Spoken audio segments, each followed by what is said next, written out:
Earlier in January, I released a video about winter that nowadays could be interpreted in a different way.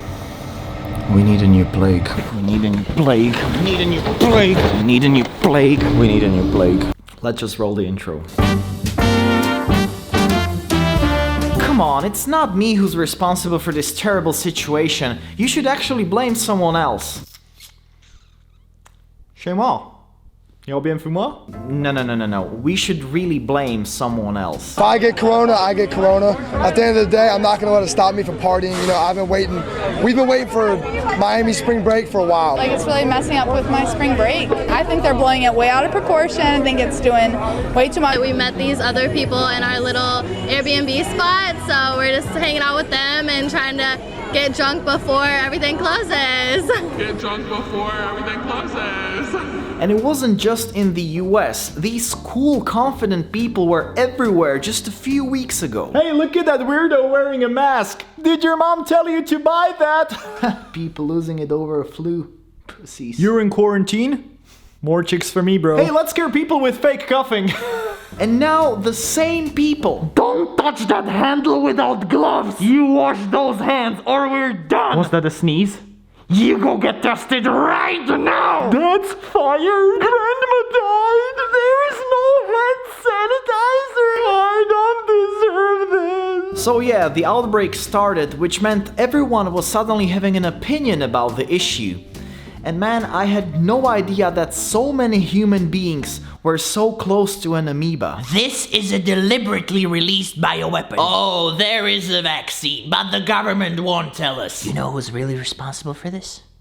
Bill Gates. Cabbage water can cure this, trust me. If you can't hold your breath for 10 seconds without coughing, then you're infected. What a lovely time for the rise of hoaxers and overly dramatic apocalyptic thinking. In my country, for instance, people bought up all the flour, oil, and pasta. And I just want to know, why this?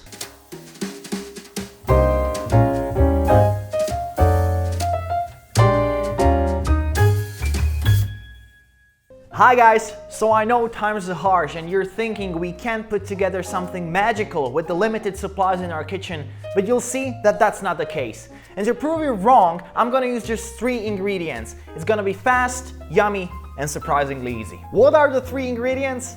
Flour, oil, and pasta. First off, pasta. Now I cooked some macaroni and I'm going to lightly coat them in flour. The flour enriches the flavor of the pasta. Make sure the pasta absorbs all the flour. Now what I've got here is the most incredible sunflower oil. As the pasta hits the oil, browns beautifully. Drop it in there nice and carefully. I like to just gently turn my pan to make sure nothing sticks at the bottom. And now very carefully lift the pasta, drain it. Oh, beautiful, beautiful. Crispy, but moist inside. Now to serve. Carefully place the pasta on the plate. Look at that. And what I like to do is sprinkle it with just a little bit of that incredible flour. Look at that. Beautiful. And for the finishing touch, lightly drizzle the dish with oil. Look at that, just visually stunning. Okay, now the last detail. And there you go, fried pasta. If your life in quarantine wasn't hopeless enough, now it is. Wow. Stocking up with pasta may be understandable under some circumstances in a parallel universe, but what is impossible to understand is stocking up and fighting over toilet paper. For the love of God, can someone explain to me why do people need so much toilet paper? Well, there's your answer.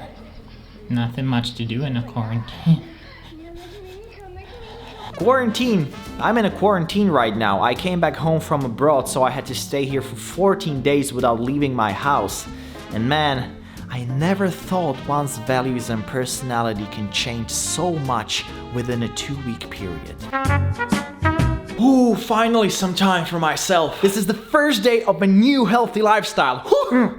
There's kale, apple, ginger, and powdered quinoa. Immunity for the win. All these books I wanted to read.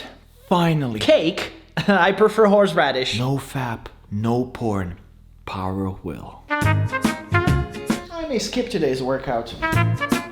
Pornhub Premium, you say? For free? Wow, a saxophone. What the fuck? Why would I want a fucking saxophone?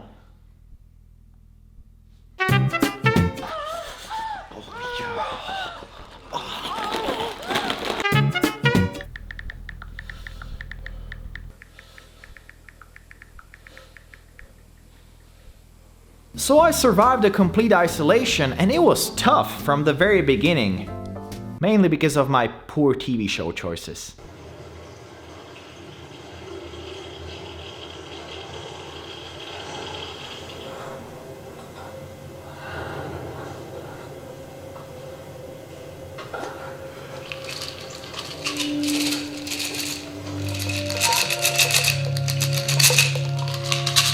Nowadays, with almost each country in lockdown, we witness things that restore our faith in humanity. We see the most heartwarming acts of kindness. People buying groceries for their elderly neighbors, other people making masks, entire nations showing support to all the people tirelessly working in hospitals. And at the end, at the very bottom of the list, you have people who perform balcony concerts. Yo, what up, neighbors? Let me give you an electronic treat in these hard times. Put your hands up in the air, everyone!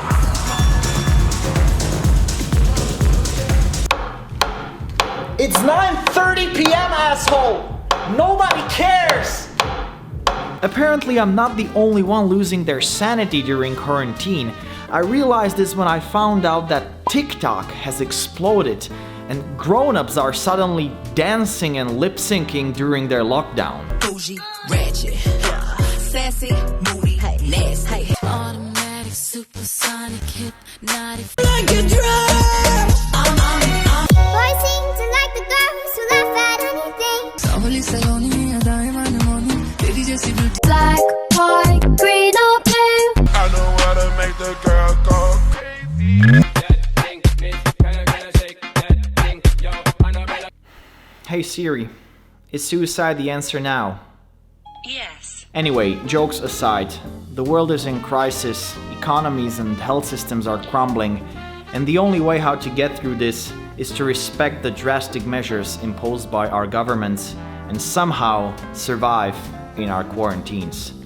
It's gonna be hard, but it'll soon be over. It'll soon be over. It'll soon be over. It'll soon be over. It'll soon be over. Okay, that's enough. Thank God, so embarrassing.